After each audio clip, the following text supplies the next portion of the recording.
The recently elected alt-right government is trying to perform a coup d'etat under the pretense of a reform of the legal system. So what's in this plan that gets people so fearful and outraged? It's a legislation blitz, so I'll just give you the top 5. 1. The override clause, the simplest and most horrific part of the plan. If the Knesset passes an unconstitutional law that goes against the basic law,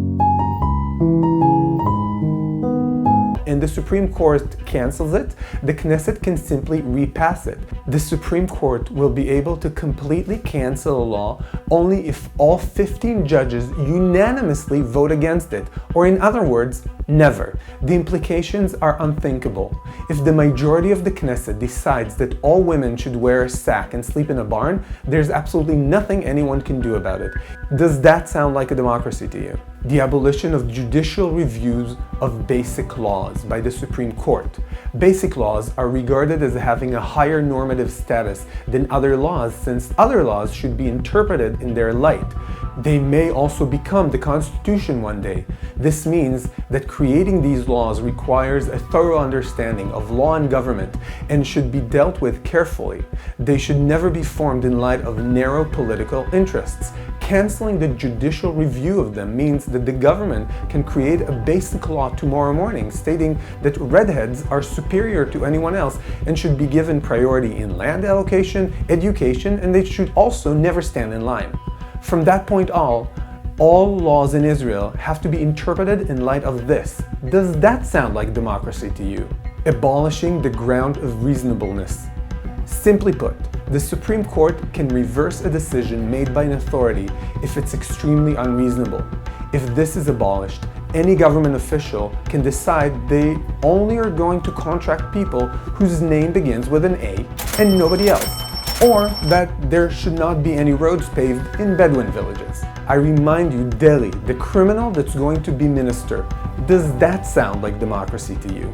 Changing the makeup of the committee that appoints judges, so 8 out of 9 members of the committee would be nominated by the government.